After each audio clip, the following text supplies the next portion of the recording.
We are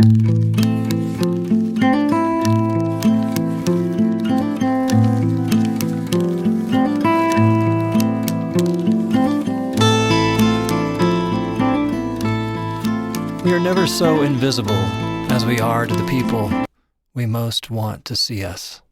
This is Daedalia, Chapter 29, Scene. I'm Ben Wakeman. I wrote this story, narrated it, and composed the music you're hearing.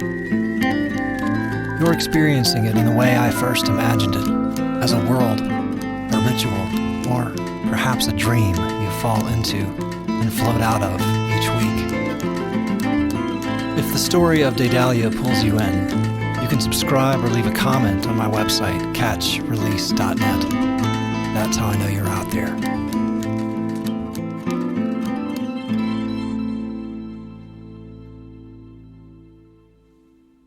Previously. In his office, Harry Hasselblad finally told Marabelle his story. After his wife, Gina, died, the homeless portraits she'd bought undid him, and he tracked down all 14 subjects to build a quiet, found family, now run by Sadie, the daughter of one of the painted women. Marabelle left humbled and ashamed, still guarding the secret that the artist who saved these people was her own mother. Now, on with the story. Kelly woke up in the morning after Lefty returned home to take care of me, and she felt restored. Lefty infused her with a confidence and sense of purpose that she couldn't manufacture on her own. He understood her like no one else did. For her, the art was like heroin. Too much would kill her, and not enough would make her a twitchy tangle of live wires. Lefty's primary role in managing her was to calibrate the dosage. He loved the new series she had begun, and they talked excitedly about it for the 3 days he was with her. The calculus for him was always complicated, muddled by his own ambition. How could he be her partner and protector, keeping her alive and happy while continuing to lay the next course of stones in the staircase of their ascension to greatness? His success in the art world is nothing short of a miracle, given how little he actually understood or knew about art. He is masterful at observing people and adapting to most any situation. The skill works well enough in selling stereos or real estate, but art is different. Art must activate something deep inside us and stir us in sometimes uncomfortable ways. These new paintings my mother was doing were not the kind people would want staring back at them in a formal dining room or above the mantel at their Swiss ski chalet, so he was filled with reservations as he boarded the plane. But ultimately he was an expert in reading his wife, and he knew when she was stepping into her flow that it was best to trust it. There was no other way. Kelly checked out of the Palace Hotel and bought a cot, sleeping bag, microwave, and hot plate for the small studio space which became her home for the next 7 months. Every Monday, a new delivery of supplies would come, tubes of oil paint, fresh canvases stretched to the dimensions she requested, and an assortment of frozen dinners along with bags of junk food that was my mother's fuel during these long campaigns. Lefty paid a woman handsomely to be on call 24/7 to respond to anything Kelly needed. He programmed the woman's number into the new cell phone he bought Kelly before leaving the city. The condition of this cushy job was that the woman could never go into the studio or ask any questions. Lefty paid a premium for privacy throughout our lives. In the weeks that followed, Kelly established a routine that would only have made sense to her or someone equally possessed. The routine, regardless of the time of day, was begin work and work to the point of exhaustion, then binge like a ravenous animal, crash for a few hours, then wake up and take a brisk walk before returning to the studio to start all over again. The most important part of this routine was the walk, because it was during these walks that she encountered the people that would animate her canvases. At first, she observed them from afar, pushing their overloaded shopping carts through the park, or huddled under a filthy blanket as they sat shivering to keep warm over a grated vent in the sidewalk. But eventually, she began to engage them. Unlike Lefty, who had a compulsion to talk with any stranger, Kelly had trouble ordering in restaurants, so for her to strike up a conversation with a hulking man who smelled of urine and was muttering and shouting to himself was an extraordinary act. She came to learn the man's name was Jerome, and he had been living on the street for nearly 20 years. The first time she spoke with him, he had been struggling to stand up his shopping cart, which had tipped over and spilled everything he owned in the world across the sidewalk on 8th Street. There were hundreds of aluminum cans, plastic grocery bags ghostly thin and stuffed with wadded-up clothes, and a collection of random totems like a scuffed pink tennis ball, a cracked snow globe, a small fishnet for an aquarium, and a stack of McDonald's French fry boxes flattened and bound in a rubber band like a deck of cards. She asked if he needed help 3 times before he understood she was talking to him. He looked up angry and frightened, but mostly confused, like a ghost who had suddenly been seen. She helped him stand up the cart and began picking up the cans, tentatively at first, then in armloads. He didn't say anything in that first encounter, even when she pressed a $20 bill into his hand. But she would talk with him in the days and weeks that followed, learning about his life in exchange for a cup of coffee, a bagel, or a hamburger. Jerome loved French fries, but only McDonald's French fries, Kelly would learn. They were more to him than sustenance. They represented comfort and normalcy. He told her that his mother used to take him there as a treat on Sundays before she overdosed. Jerome was just 10 years old when he went into the system. Despite his winning smile and uncanny talent for numbers, he was never adopted and only fostered a couple of times. No one was willing to take on a black boy whose mother died a junkie. The system spit him out at 18, and for a couple of years, it looked as if he might be one of those stories that comfortable white people slurp up in the chicken soup for the souls books. He attended a community college in New Jersey studying mathematics, and because of his size, worked nights as a bouncer at a club in Jersey City. There was no single immovable force he met that blocked his path to a promising future. It was 1,000 small obstacles that stole his momentum, and the dark leviathan of an undiagnosed schizoaffective disorder that surfaced and made even the most pedestrian of situations harrowing and chaotic. The threadbare net of kindness from his small circle of friends, teachers, and coworkers gave way, and he ended up in a state facility for a few months before eventually being placed in a halfway house.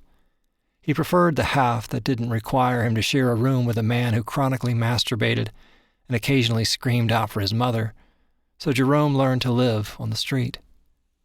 All this Kelly learned, and all this she captured in his portrait, as she did with the 13 other subjects she painted during this period. I knew their stories from her journals, and I had high hopes when I went to see the paintings at Hasselblad's penthouse, but as I stood before Jerome, I only saw paint on canvas, blended and scraped into the shape of a tormented man. When I studied each of the canvases, I saw my mother's attention, the many thousands of hours she spent away from me absorbed in these strangers, and it made me angry and sad, feelings for which I immediately felt foolish. What she had given of herself and taken from me she had applied to these paintings that had moved a man to meaningfully change the lives of 2 generations of people who would have been invisible to him otherwise. She could have easily given them some of the wealth our family had amassed and made that change herself, but I don't think she understood the world on those terms. Her choices were always intuitive to her, but utterly confounding to me. I will never be the kind of artist she was because I'm too caught up in the expectations of the world and the role I play in it. In the same situation, I would have felt equally heartbroken for these abandoned and forgotten people, but I wouldn't have engaged with them.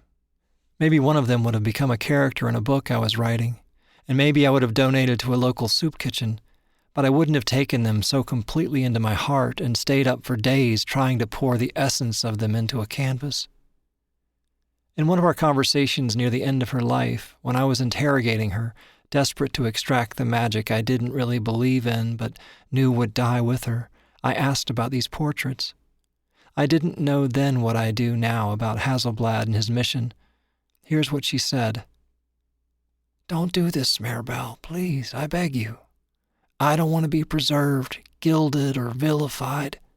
I'll tell you anything you want to know, but I don't think you'll understand because it's not even something I can understand.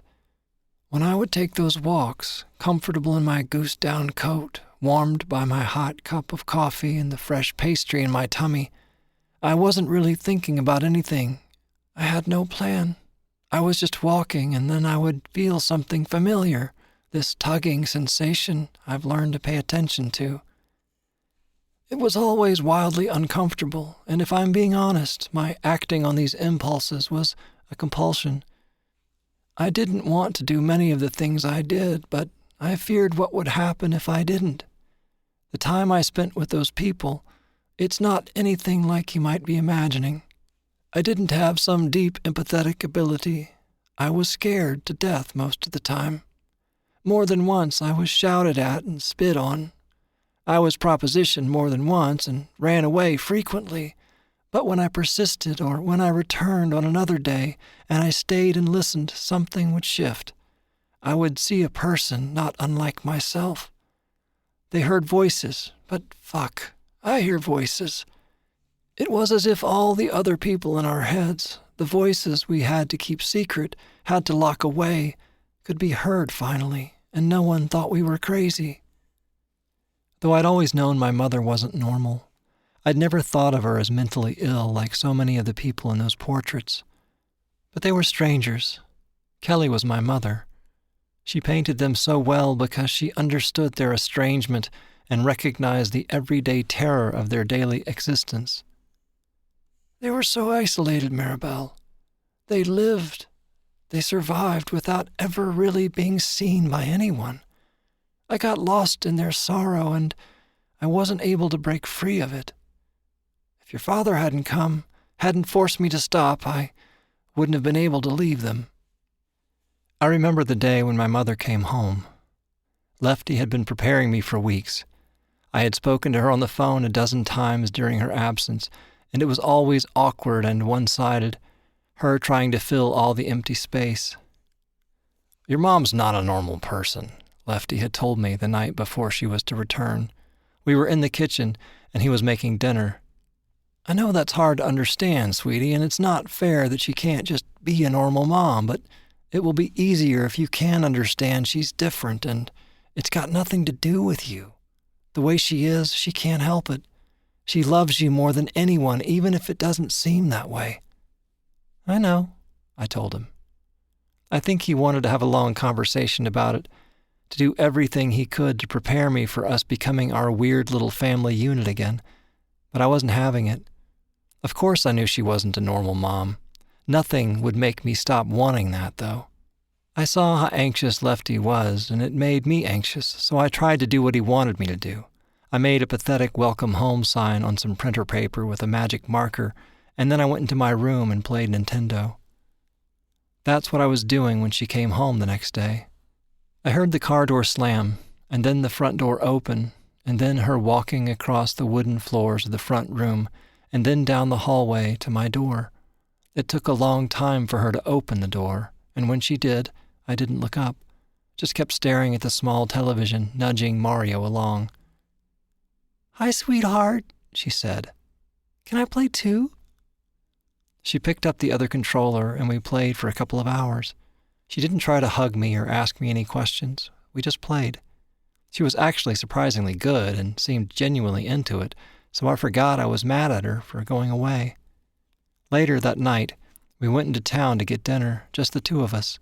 She thought it would be a treat to go to McDonald's, but I said that was for little kids. I wanted quesadillas from my favorite Mexican restaurant just off the square in town. It wasn't tourist season, so the place was quiet, and we sat at a table by the window.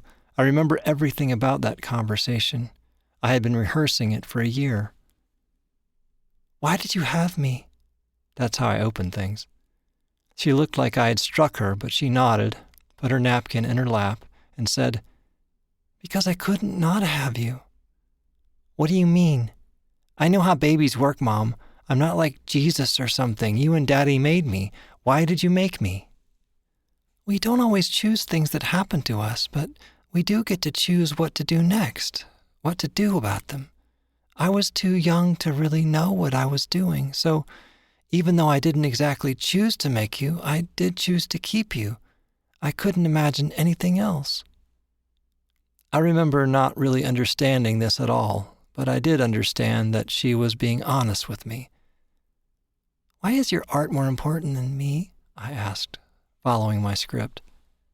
She looked away, focusing her attention on the people passing on the sidewalk outside. When she answered, her voice was quavering. "It's not as simple as that. It's not right, and it's not fair to you, and I could lie to you, but you're just too smart and too precious to me." She could tell this answer wasn't what I wanted to hear. Her eyes filled with tears, and when she looked back at me, I could see how scared she was. She looked like someone held hostage. She looked like I felt when I was trapped in that hotel room. Maybe it was just guilt, but I don't think so. I think she was afraid of so many things, of losing me, of disappointing Lefty, but mostly of losing herself. And that's where we'll leave it for now.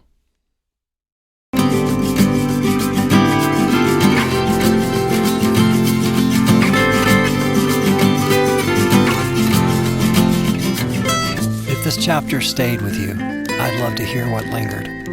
Please leave a comment or share it with someone who likes the long way into a story.